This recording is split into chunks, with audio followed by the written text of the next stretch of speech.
Do you know why some people work for 30 or 40 years and never truly escape financial pressure? Why they earn, they try, they push forward, yet something always pulls them back? They tell themselves, if I just earn a little more, everything will change. But it doesn't. The number increases, the stress remains. There's a pattern behind this, a hidden structure, and once you see it, you will never look at money the same way again. Today, I will reveal what I call the Jewish wealth code behind what I name the poverty loop. Not as superstition, not as folklore, but as disciplined spiritual insight rooted in Torah, refined in the Talmud, and illuminated through the lens of Kabbalah. Stay with me until the end, because the final principle is the one most people emotionally resist, and that resistance is exactly what keeps them financially trapped. In Pirkei Avot it is written, "Who is wise? One who sees what is born of his actions." This single sentence contains the foundation of financial freedom. The poverty loop begins when a person stops seeing consequences, not because they are foolish, but because they are tired. When you are exhausted, short-term relief becomes more attractive than long-term clarity. A stressful week justifies indulgence. A difficult month justifies emotional spending. The mind says, "I deserve this." And slowly, invisibly, discipline dissolves. When I was younger, I believed effort alone would rescue me. I believed that if I worked harder than everyone around me, I would automatically rise. At 23, I remember sitting in a dim kitchen with bills spread across the table, calculating which one could be delayed without penalty. I felt ashamed, not because I was lazy, but because I was exhausted and confused. I was moving constantly, yet nothing stabilized. That was the moment I began to understand something the sages had always taught. Activity is not the same as alignment. The Talmud in Bava Metzia teaches that blessing rests not upon chaos, but upon order. The sages were not speaking only about ritual, they were describing life structure. When income enters a disordered system, it disappears. When it enters a structured vessel, it multiplies. Kabbalah explains that light requires a vessel. Without a vessel, even abundance dissipates. In financial terms, income is light, structure is the vessel. The poverty loop is built on three internal forces. The first is emotional leakage. The second is identity distortion. The third is absence of boundaries. Emotional leakage happens when money becomes a coping mechanism. Identity distortion happens when a person begins to see themselves as someone who is always behind. Boundaries disappear when income has no predefined destination. King Solomon wrote in Proverbs, "The plans of the diligent lead surely to abundance, but everyone who is hasty comes only to want." Notice the word diligent, not ambitious, not aggressive, diligent. Diligence is quiet consistency. It is the opposite of emotional reaction. The poverty loop thrives on reaction. Wealth grows in intention. Most people believe their primary problem is insufficient income. But I have seen individuals double their earnings and remain anxious. Why? Because behavior scaled. If chaos exists at one level, more money amplifies it. The loop is behavioral before it is numerical. Now pause for a moment and write this in the comments. I break the loop starting today, not because typing words changes reality, but because declaration creates internal alignment. Let me speak directly to you. You work hard, probably harder than many around you. You wake up early, you carry responsibility, you try to be careful, and yet money seems to evaporate. Unexpected expenses appear, small indulgences accumulate, subscriptions renew quietly, social pressure whispers comparison, and no matter how disciplined you intend to be, something pulls you back into reaction. You feel like you are constantly rebuilding, never advancing. That feeling is not weakness, it is structural misalignment. In Tehillim, the book of Psalms, it is written, "Better a little with righteousness than great revenues without justice." Righteousness here can be understood as alignment. A little, properly structured, outperforms abundance without discipline. The Jewish wealth code begins not with expansion, but with protection. Protection before expansion. This is the first principle. When income arrives, it must be divided before emotion attaches to it. Allocation before celebration. Separation before spending. The Talmud in Ta'anit teaches that blessing rests upon that which is hidden from the eye. In modern language, this means do not expose all your resources to impulse. Guard them quietly. Assign them deliberately. The second principle is identity correction. In Pirkei Avot it says, "If I am not for myself, who will be for me?" This is not selfishness. It is responsibility. If you do not guard your financial stability, who will? Many people were conditioned to feel guilt around self-protection. They give impulsively. They support others beyond their capacity. They avoid difficult financial conversations.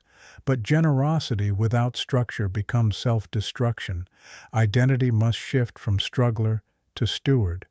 The third principle is emotional mastery. The Yetzer Hara, the inner inclination toward impulse, does not scream. It whispers. "You've had a hard week. You deserve relief. It's just this once." Each whisper seems harmless, but over time, these whispers form the loop. Kabbalah teaches that true freedom is mastery over reactive desire. Financial discipline is spiritual discipline. Stay with me, because what I will reveal next is the turning point most people avoid. Most people think the turning point is income. It is not.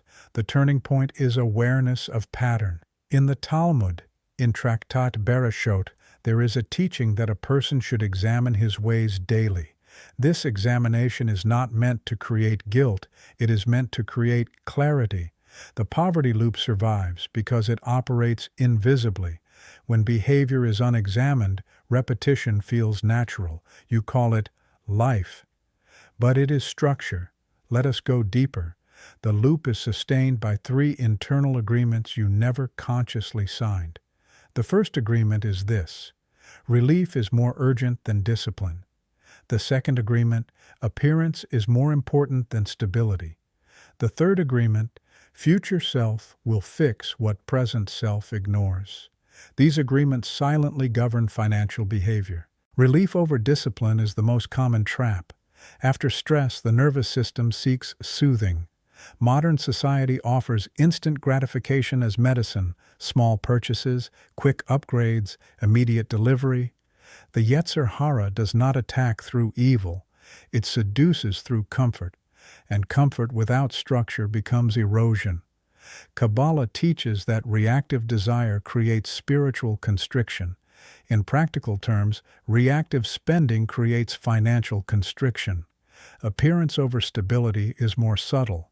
In Kohelet, Ecclesiastes, it says, "Vanity of vanities, all is vanity." The sages explain that chasing image over substance leads to emptiness. In financial life, this translates into signaling success before building security, upgrading lifestyle to match peers, buying to belong, displaying before stabilizing. The loop tightens when ego drives expenditure. The third agreement, that future self will fix it, is illusion.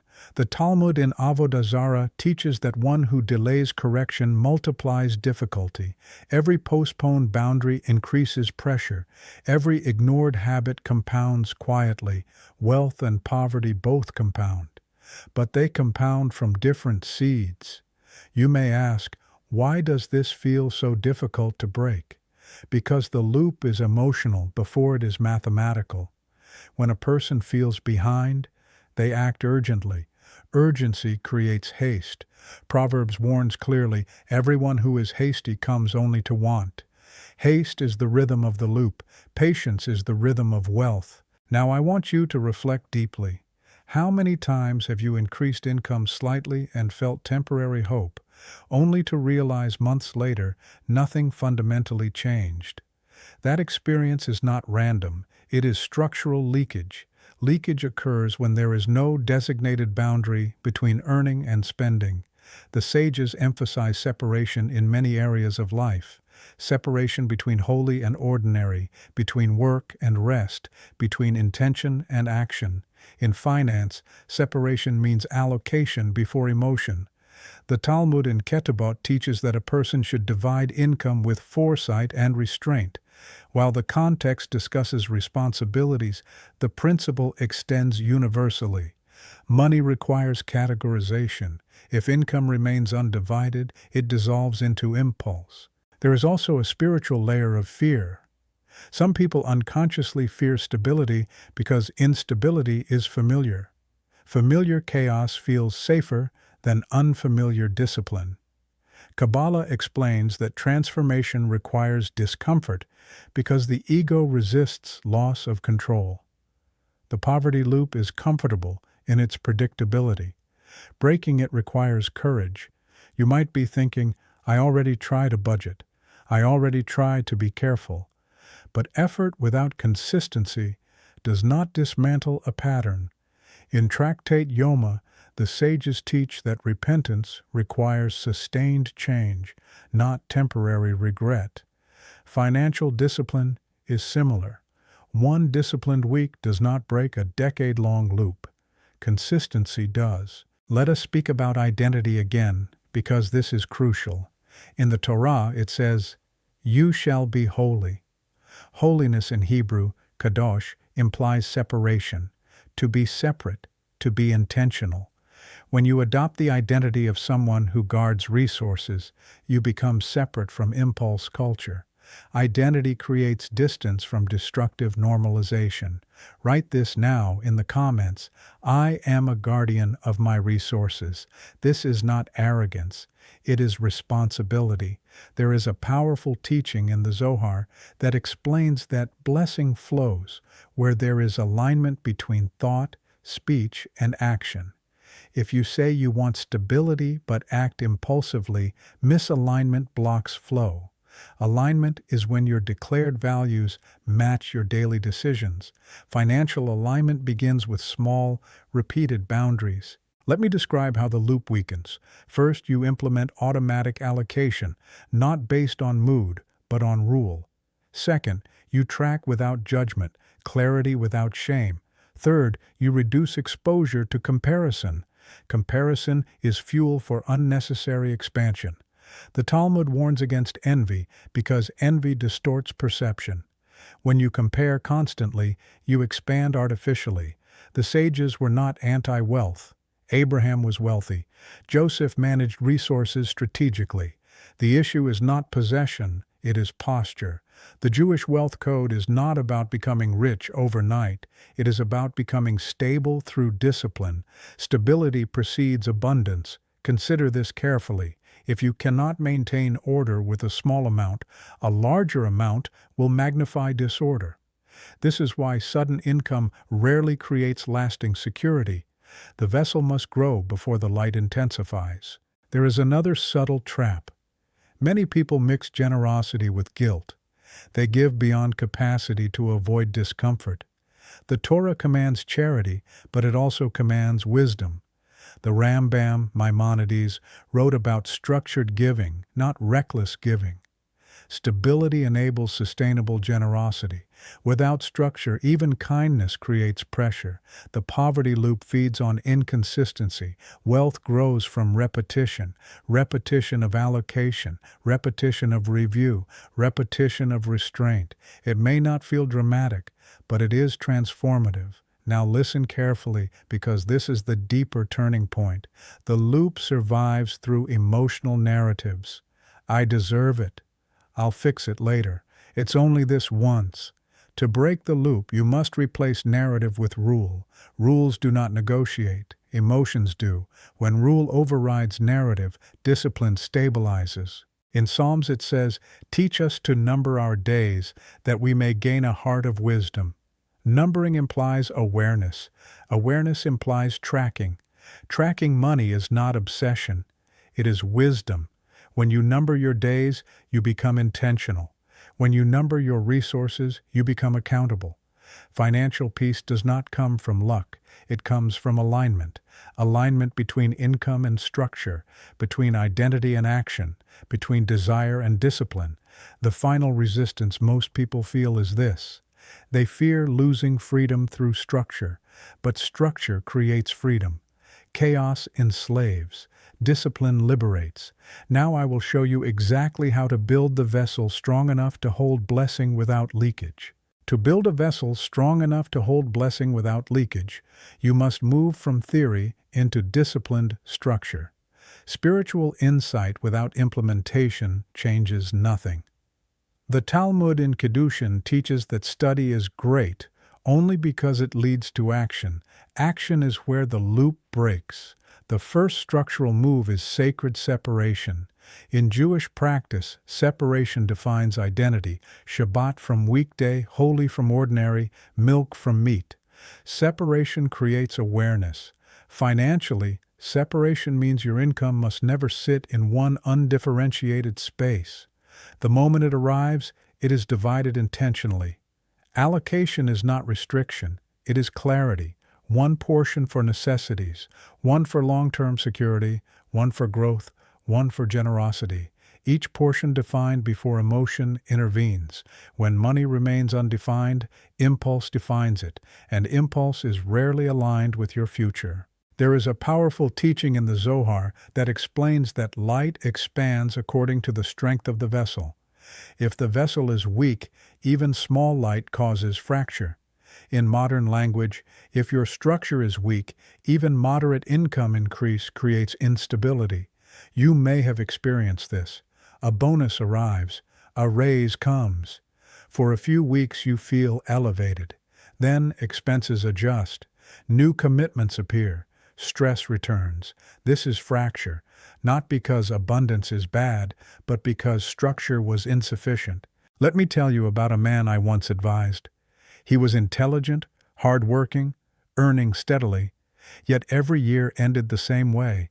No savings, quiet anxiety, unspoken shame. When we examined his structure, we discovered something simple but powerful. He allocated only what remained after spending. There was no predefined protection. Once he reversed the order, protecting first, spending second, everything changed, not dramatically, gradually. Within 6 months, his anxiety reduced. Within a year, he had reserves for the first time in his adult life. His income did not double. His structure did. This is the vessel. The second structural move is rhythm. In Tractate Shabbat, the sages speak about rhythm of rest and work. Financial life also requires rhythm, weekly review, monthly reconciliation, quarterly adjustment. Without rhythm, awareness fades. When awareness fades, the loop reactivates. You do not need complex spreadsheets. You need consistency. Once per week, review your outflow. Without shame, without self-attack, clarity without condemnation. The Yetzer Hara thrives on extremes, either reckless spending or paralyzing guilt. Discipline lives in steady review. There is another layer that many overlook: language. In Kabbalah, speech creates reality. The way you speak about money shapes your internal posture. If you constantly say, "I'm always broke," you reinforce identity distortion. Replace narrative with responsibility. Say instead, "I am building stability." Language shifts mindset. Mindset shifts behavior. Now listen carefully. Wealth is not built through deprivation. It is built through prioritization. The Torah never glorifies poverty. It glorifies wisdom. Abraham was wealthy. Joseph managed an entire economy during famine. The issue is not possession, it is order. Another structural move is delayed expansion. Most people increase lifestyle in direct proportion to income growth. This is the silent accelerator of the poverty loop. Instead, when income rises, hold lifestyle steady temporarily. Allow surplus to accumulate. This period of restraint strengthens the vessel. Once reserves reach stability, then intentional upgrades become sustainable.